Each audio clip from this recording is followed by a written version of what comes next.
ஒரு மதத்தை போற்றுவது, மதம் சார்ந்த மக்களை மட்டுமே நலன் சார்ந்து பேசுவது, அதை மட்டுமே பேசுவதை விடவா ஒரு கொடிய நக்சல் இந்த நாட்டில் இருந்துட முடியும்? நக்சலுங்கிறது புனிதமான சொல். அதை போய் நீங்கள் திருப்பி பேசிக்காதீங்க. நீங்கள் நக்சல் எப்படி உருவானான்னு சொல்லுங்கள். இதில் காட்டப்படுற நக்சல்னா, இந்த படம்ங்கிறது இங்கே பாருங்கள், ஒரு போராட்டக்காரன், ஒரு போராளி எங்கே வாரான், இவன் ஏன் கத்துறான்னா சும்மா கத்துவானா? வலிக்கிறதுனால கத்துவான், ஒன்னும் பசித்து கத்துவான், வலியினால கத்துவான், அப்படித்தானே? அப்ப அது ஏன் கத்துறாங்கிறத நீங்க கேட்காம கத்துறான், சும்மா கத்துறான், பைத்தியக்கார மாதிரி கத்திக்கிட்டு இருக்கான், அப்படி பார்த்தா அப்படி நீங்க ஒவ்வொன்றுக்கும் இந்த நாட்டில் இருக்கிற நகர்ப்புற நக்சலுங்கிறீங்க, நக்சலுங்கிற கட்டமைக்கிறீங்க, பிரிவினைவாதிங்கிறீங்க, டெரரிசம்ங்கிறீங்க, சாவனிசம்ங்கிறீங்க, மாவோயிஸ்டுங்கிறீங்க. இவனுடைய பிறப்பு என்ன? இதையெல்லாம் கற்பிக்கிறது யாரு? அதிகாரம். அதிகாரம்ங்கிறது என்ன? இரக்கமற்ற குணமும் அரக்க மனமும் கொண்டதுதான் அதிகாரம். அதுக்கு காதுகளே கிடையாது, அது கண்ணு இருக்குது, கண்ணீர் கிடையாது. அகன்ற வாயும் நீள கால்களும் தான் உண்டு.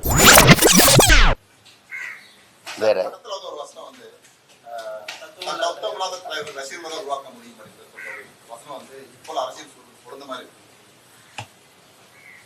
அது அந்த உரையாடல்ல இவ்வளவு உரையாடல் இருக்கு, அதை மட்டும் எல்லாரும் குறி வச்சு கேட்குறீங்களே, ஏதோ அர்த்தம். அது இந்த படத்துல வர்றதுன்னு இல்லை. அது நீங்க எதையோ ஒன்று எடுத்துக்கிட்டு பேசக்கூடாது. யதார்த்தமா நீங்க பாருங்க, தனி மனிதன் தலைமை இருக்கக்கூடாது, தனி மனிதனை அபிமானங்களை வைத்து தலைமை இருக்கக்கூடாது. எந்த ஒரு போராட்ட வரலாறும் எதுவுமே தத்துவத்தை தான் தலைமை இருக்கணும். இப்போ எங்கள் முன்னோர்களை எடுத்துக்கிறோங்க, எங்கள் முன்னோர்களை இப்போ அரசியல் தலைமையில் எடுத்துக்கிறோங்க. கியாபி விஸ்வநாதன், அண்ணல் தங்கோ, எங்கள் ஐயா, எங்களுடைய கட்சியினுடைய நிறுவனர் தோற்றுனர் சீபா ஆதித்தனர், மாப்போ சிவஞானம் போன்ற எண்ணற்ற பெருமக்கள் வந்தாங்க. மறைமலையடிகள், திருவிக்கா, இப்படி பல பேர் எங்கள் தத்துவத்தின் முன்னத்தியர்கள். அயோத்தியாச பண்டிதர், எட்டமலை சீனிவாசன், சிங்காரவேலர், ஜீவானந்தம், உங்களுக்கு தெரியும், தெய்வ திருமணம் முத்துராமலிங்கத்தேவர், எங்கள் பாட்டனார் வஉசி, இப்படி எல்லோரும் முன்னோர்கள். ஆனால் அவர்கள் எல்லாம் முன்வைத்த கோட்பாடுகள் தான் இன்னும் வாழ்ந்துக்கிட்டு இருக்கே ஒழியா, அதை தான் நீங்கள் பார்க்கணும், அதை தான் பார்க்கணும். இப்போ இதில் இருக்கிற நிறைய வார்த்தைகள் எங்கள் தலைவரே எங்களுக்கு கற்பித்ததான். குறிப்பாக நீங்கள் அங்கே போய் நீங்கள் போங்க, உங்களுக்கு என்ன செய்யணும்னு தெரிய வந்துருங்கிறது எனக்கு அவர் சொன்னது தான் நான் பல தடவை சொல்லியிருக்கேன். இப்போ தனி மனிதனை அபிமானத்தில் தலைமை இருக்கிறதை விட்டுட்டு தத்துவத்தை தலைமை இருக்கிறது தான் உலகம் பூரா நிகழ்ந்திருக்கு. அந்த மாதிரி இப்போ இயக்கங்கள் தான் வென்றிருக்கு. அதை தான் அவர் சொல்கிறார். சரியான தத்துவ நிலைப்பாடு இல்லாமல் இருந்தால் இப்போ நீங்கள் எல்லாருமே நீங்கள் எங்ககிட்ட இருக்கிறீங்க, கூட்டணி வைக்காமல் எப்படி வெல்ல முடியும்னு. இது எவ்வளோ பெரிய தடுமாற்றமான ஒரு கேள்வி. ஒரு கட்சியோட நான் கூட்டணி வைக்கணும்னா நான் ஏன் தனியாக கட்சி வைக்கணும்?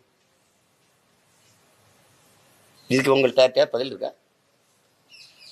ஒரு கட்சி இருக்குது, அது ஒரு கோட்பாடை வச்சு போகுது.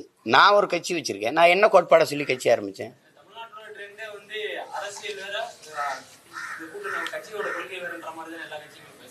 அதை விட ஆக சிறந்த ஏமாற்று ஒண்ணுமே கிடையாது.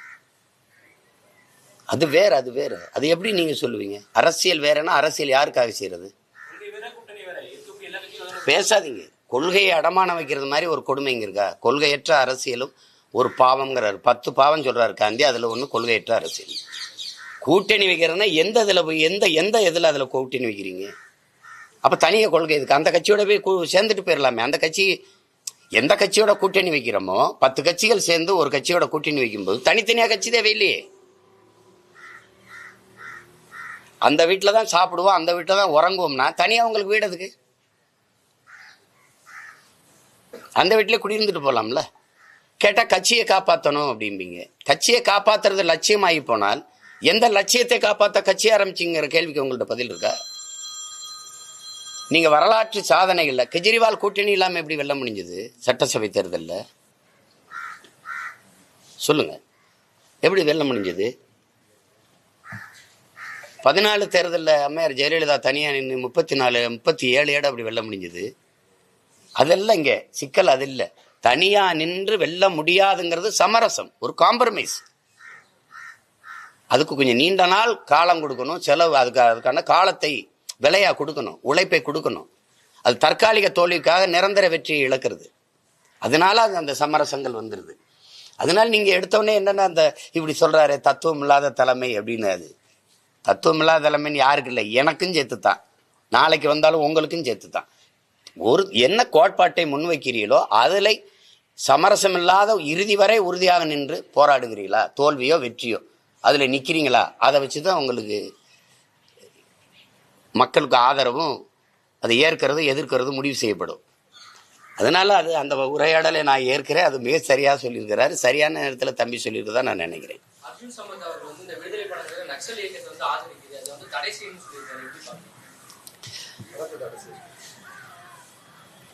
ஒரு மதத்தை போற்றுவது, மதம் சார்ந்த மக்களை மட்டுமே நலன் சார்ந்து பேசுவது, அதை மட்டுமே பேசுவதை விடவா ஒரு கொடிய நக்சல் இந்த நாட்டில் இருந்துட முடியும்? நக்சலுங்கிறது புனிதமான சொல். அதை போய் நீங்கள் திருப்பி பேசிக்காதீங்க. நீங்கள் நக்சல் எப்படி உருவானான்னு சொல்லுங்கள். இதில் காட்டப்படுற நக்சல்னா இந்த படம்ங்கிறது இங்கே பாருங்கள், ஒரு போராட்டக்காரன், ஒரு போராளி எங்கே வாரான், இவன் ஏன் கத்துறான்னா சும்மா கத்துவானா? வலிக்கிறதுனால கத்துவான், ஒன்றும் பசித்து கத்துவான், வலியினால கத்துவான், அப்படித்தானே? அப்போ அது ஏன் கத்துறாங்கிறத நீங்கள் கேட்காம கத்துறான், சும்மா கத்துறான், பைத்தியக்கார மாதிரி கத்திக்கிட்டு இருக்கான், அப்படி பார்த்தா அப்படி நீங்க ஒவ்வொன்றுக்கும் இந்த நாட்டில் இருக்கிற நகர்ப்புற நக்சலுங்கிறீங்க, நக்சலுங்கிற கட்டமைக்கிறீங்க, பிரிவினைவாதிங்கிறீங்க, டெரரிசம்ங்கிறீங்க, சாவனிசம்ங்கிறீங்க, மாவோயிஸ்ட்டுங்கிறீங்க. இவனுடைய பிறப்பு என்ன தம்பி? இவனுடைய பிறப்பு என்ன? இதையெல்லாம் கற்பிக்கிறது யாரு? அதிகாரம். அதிகாரம்ங்கிறது என்ன? இரக்கமற்ற குணமும் அரக்க மனமும் கொண்டதுதான் அதிகாரம். அதுக்கு காதுகளே கிடையாது, அது கண் இருக்குது, கண்ணீர் கிடையாது. அகன்ற வாயும் நீள கால்களும் தான் உண்டு. கால்களை வச்சு மிதிக்கு நசுக்கும். நீங்க எது ஒண்ணு பேசினாலும் உரிமை, என் நிலத்தை எடுக்காத, என் வீடை இடிக்காத, என் வளத்தை எடுக்காத, ஐயோ என் மலையை வெட்டாத, என் வளத்தை சுரண்டாத, என் உரிமையை கொடு, எனக்கு வேலை கொடு, எனக்கு இதெல்லாம் கேட்டீங்கன்னா நீ இந்த காலை வச்சு நல்லா மிதிச்சு நசுக்கும். அந்த செயலை அகன்ற வாயை வச்சு பேசி நியாயப்படுத்தும். இதான் அரசு, இதான் அதிகாரம். இந்த அதிகாரம் சொல்றதையா கேட்குறீங்க நக்சல்னு? அநீதி எதிர்த்து போராடுறவன் தானே இங்க தேவைப்படுது. அப்புறம் அநீதி எதிர்த்து போராடி தானே நீ விடுதலை பெற்ற. அப்ப பகத்சிங் நக்சலா? சுபாஷ் சந்திர போஸ் நக்சலா? அடக்குமுறை ஒடுக்குமுறை எதிர்த்து போரிட்டவன் எல்லாம் நக்சலா? அப்ப எப்படி பாக்குறீங்க நீங்க? இதெல்லாம் எது கொடுமை? அவங்க ஏதாவது சொல்லுவாங்க, என்னப்பா அவங்க கோட்பாடு இதுல சொல்லப்படல, இல்ல அவங்க கோட்பாடு சொல்லப்படல, ஒருவேளை அவங்க கருத்துக்கள் இதில் சொல்லப்பட்டிருந்தா ஆக சிறந்த படம்னு சொல்லுவாங்க. இது அடக்குமுறை ஒடுக்குமுறைக்கு எதிரான கிளர்ச்சியை சொல்லுது, போராட்டத்தை கற்றுக் கொடுக்குது, உயிரை விட உரிமை மேலானதுங்குது.